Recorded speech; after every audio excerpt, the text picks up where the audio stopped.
Existe um tipo de prisão que não tem grades, não tem correntes visíveis e muita gente nem percebe que está presa nela.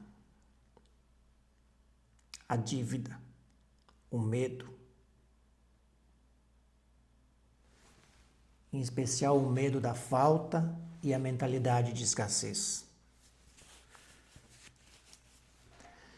E talvez o mais profundo seja isso. Muitas vezes, a dívida financeira é apenas o reflexo de uma dívida interior. Uma dívida com a nossa própria essência, com os nossos dons, com a nossa coragem, com o propósito que Deus colocou dentro de nós. Deus nunca nos chamou para viver presos. Ele nos chamou para viver com liberdade, com sabedoria, com generosidade e com propósito. Deuteronômio 15 fala sobre o ano da remissão. A cada 7 anos, as dívidas deveriam ser perdoadas entre o povo. Era um tempo de recomeço, de alívio, de restauração e de liberdade. À primeira vista, pode parecer apenas uma lei antiga sobre dinheiro. Mas quando a gente olha com mais atenção, percebe que existe uma mensagem muito mais profunda ali. Deus estava ensinando ao povo que a vida não deveria ser construída em cima de opressão, exploração, medo e escravidão. A economia do reino, os princípios do Criador não giram em torno da ganância, mas da justiça, da generosidade e do cuidado. E aqui já nasce uma grande lição para nós. A prosperidade verdadeira não é apenas acumular.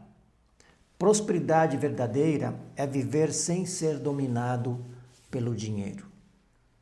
Porque ter dinheiro é uma coisa, ser escravo do dinheiro é outra.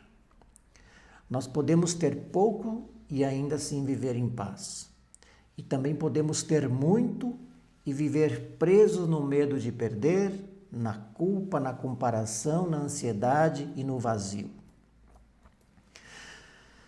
Deuteronômio 15 nos chama para uma vida mais consciente. Uma vida onde a gente aprende a lidar com recursos, com dívidas, trabalho, generosidade e liberdade de uma forma mais sábia. O primeiro ensinamento desse capítulo é que Deus deseja libertação. A dívida, quando não é bem administrada, rouba a nossa paz, rouba o nosso sono, rouba a nossa alegria e muitas vezes rouba até a nossa capacidade de sonhar. Quando a gente deve mais do que consegue pagar, quando vive sempre apagando incêndio, quando trabalha apenas para cobrir buracos, a mente entra em modo de sobrevivência. E uma mente em sobrevivência quase não consegue enxergar o propósito. Por isso, romper dívidas não é apenas uma questão financeira.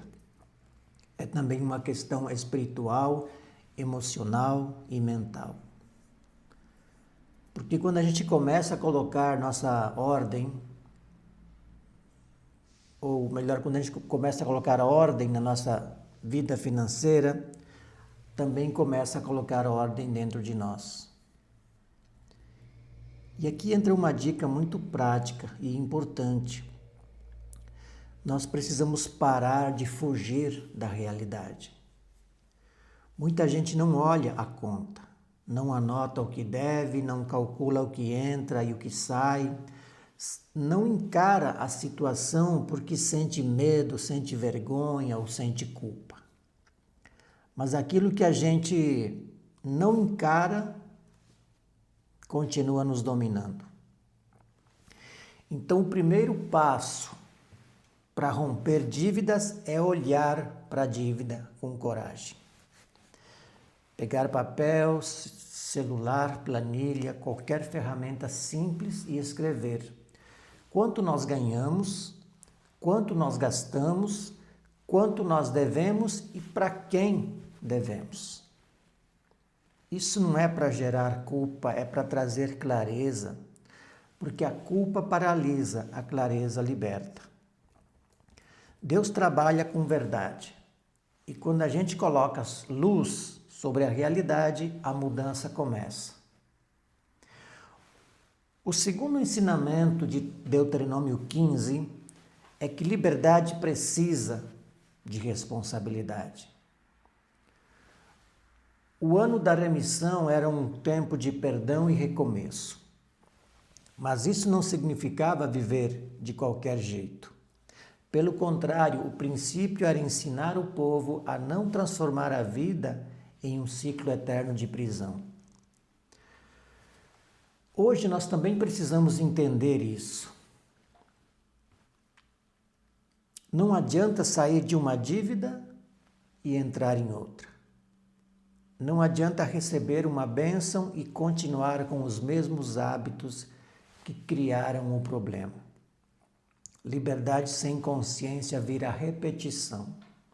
Por isso a gente precisa, muitas vezes, perguntar com sinceridade: o que nos trouxe até aqui? Foi falta de planejamento? Foi consumo por impulso? Foi tentar parecer o que ainda não somos? Foi medo de dizer não? Foi desorganização? Foi generosidade sem sabedoria? Foi acreditar que dinheiro resolve tudo sem mudar a mentalidade? Essas perguntas não é para nos acusar, é para nos acordar. Porque quando entendemos a raiz, conseguimos mudar o fruto. Imagine uma pessoa que compra coisas que não precisa para sentir que tem valor. Ela parcela, se aperta, se endivida, mas por dentro continua vazia. Nesse caso, a dívida não começou na loja, começou na própria identidade da pessoa. Começou na tentativa de preencher por fora algo que precisava ser curado por dentro.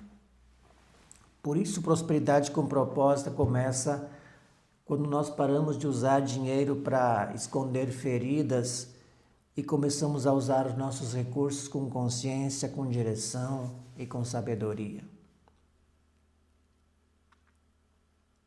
O terceiro ensinamento é que Deus não quer escassez como destino. Existe uma promessa muito forte. Se o povo obedecesse aos princípios do Senhor, não haveria pobre no meio deles. Isso mostra que o desejo de Deus não é ver seus filhos esmagados pela miséria, pela opressão ou pela falta de oportunidade. Mas essa promessa estava ligada a princípios: ouvir, obedecer, praticar justiça, cuidar uns dos outros, trabalhar com sabedoria e não fechar o coração.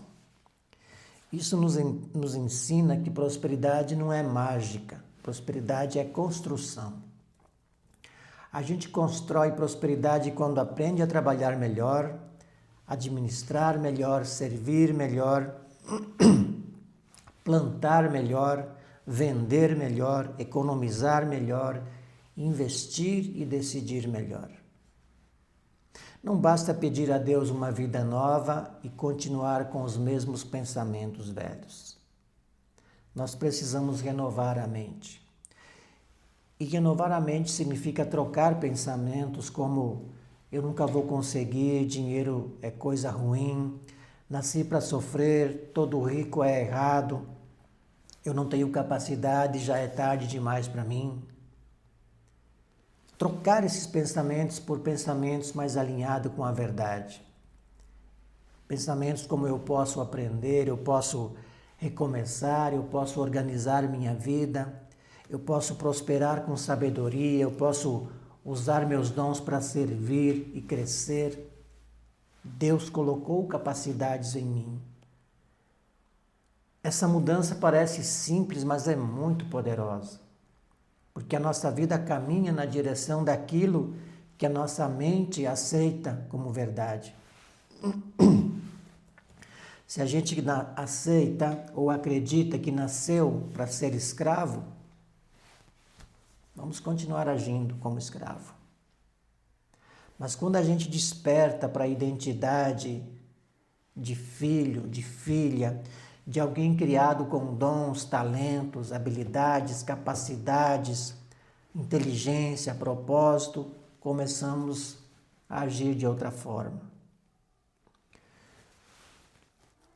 O quarto ensinamento de Deuteronômio 15 é que generosidade abre caminhos. O capítulo ensina que ninguém deveria fechar a mão diante do irmão necessitado. Deus orienta o povo a abrir a mão, ajudar, emprestar, socorrer e cuidar. Isso é muito profundo porque uma mente presa na escassez pensa assim: se eu ajudar, vai faltar para mim. Mas uma mente alinhada com os princípios do Criador entende: quando eu compartilho com sabedoria, eu participo do fluxo da vida. A natureza ensina. A árvore não come seus próprios frutos. A fonte não bebe a própria água. E o sol não ilumina a si mesmo. Tudo que cumpre seu propósito serve, entrega, compartilha. Mas aqui precisamos ter equilíbrio. Generosidade não é irresponsabilidade. Ajudar os outros não significa destruir a nossa casa. Ser bom não significa ser ingênuo. A verdadeira generosidade caminha junto com a sabedoria. Nós podemos ajudar com dinheiro, mas também com orientação, com presença, com uma indicação, com conhecimento, com apoio, com uma palavra que levanta alguém.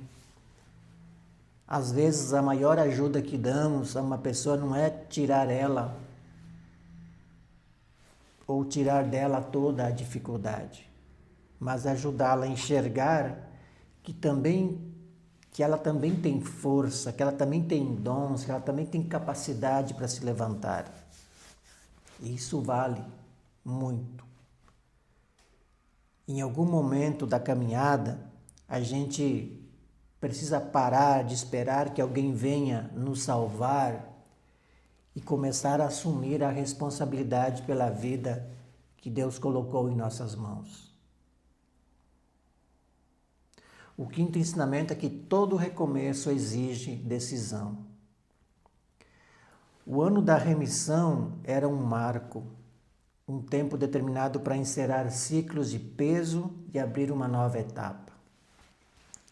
E talvez esse vídeo seja esse marco para nós.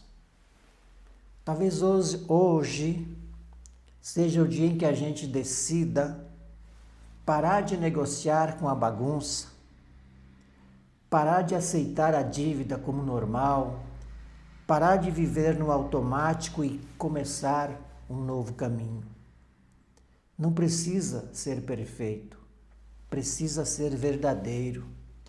Começar pequeno, anotar as dívidas, cortar os gastos que não fazem sentido, parar de comprar para impressionar, conversar com quem você deve, negociar com humildade, criar uma meta simples, buscar uma renda extra usando algo que você sabe fazer, estudar sobre dinheiro, orar pedindo direção, pedir sabedoria antes de decidir e principalmente voltar a acreditar que existe vida depois da dívida. Existe vida depois do erro, existe vida depois da perda, existe vida depois do descontrole. O Criador é especialista em recomeços. Mas Deus não faz por nós aquilo que Ele já nos deu. Força, inteligência, capacidade para começar e fazer. A libertação vem com a graça, mas também vem com a atitude. E aqui está uma chave para quem está tentando se encontrar nessa caminhada chamada vida. A gente não se encontra fugindo de nós mesmos. A gente se encontra quando começa a ouvir com sinceridade o que Deus já colocou dentro de nós. Quais são os nossos dons? O que nós fazemos com facilidade? Que tipo de problema conseguimos resolver? Que habilidade nós podemos desenvolver? Que conhecimento podemos transformar em valor? Que dor que nós já vencemos, que pode virar direção para ajudar outras pessoas? Muitas vezes a saída financeira está escondida dentro de uma capacidade que a gente ainda não levou a sério. Tem gente que cozinha bem, ensina bem, organiza bem, cuida bem, comunica, vende, conserta, cria, lidera, escuta. Mas por não reconhecer o próprio valor, vive esperando uma oportunidade cair do céu, enquanto Deus já colocou semente nas mãos. Prosperidade começa quando reconhecemos a semente e decidimos plantar. Deuteronômio 15 também nos mostra que a liberdade não é só individual. Deus estava formando um povo, uma comunidade onde quem prosperava não deveria esquecer quem estava em dificuldade. Isso nos ensina que riqueza com sabedoria não é viver fechado em si mesmo e crescer sem perder a humanidade. A verdadeira prosperidade nos torna mais livres, mas também mais úteis. Ela nos dá condições de cuidar da família, honrar compromissos, servir pessoas, apoiar projetos, viver com dignidade e ter domínio sobre o próprio tempo. Porque no fim, dinheiro não é destino, dinheiro é ferramenta. O destino é viver com paz, propósito, saúde, alegria, presença, liberdade e consciência. Não adianta ganhar o mundo inteiro e perder a alma, perder a família, perder a saúde, perder o sono e perder a si mesmo. Por isso, o segredo bíblico para romper dívidas e viver em liberdade não é apenas pagar contas. É mudar a forma de pensar, de decidir e de viver. É sair da escassez interior. É abandonar a culpa que não transforma. É deixar esse medo que nos paralisa. É parar de repetir padrões que nos prendem. É aprender a administrar com sabedoria aquilo que passa por nossas mãos. É trabalhar com excelência, é viver com simplicidade, é crescer com propósito, é prosperar sem se tornar escravo da prosperidade. Quando a gente entende Deuteronômio 15, percebemos que Deus se importa com a nossa liberdade por completo. Liberdade espiritual, emocional, mental, relacional e financeira. Ele não quer apenas que a gente sobreviva, Ele quer que a gente amadureça, Ele quer que a gente caminhe com responsabilidade, Ele quer que a gente se livre, seja livre para servir, criar, construir, ajudar, prosperar e viver a própria essência. Então hoje fica uma pergunta para nós. Qual dívida precisa começar a ser rompida na nossa vida? Pode ser uma dívida financeira, mas também pode ser uma dívida emocional, uma dívida com a nossa saúde, uma dívida com a nossa família, com o nosso propósito, com os dons que estamos enterrando, uma dívida com a pessoa que Deus nos chamou para ser.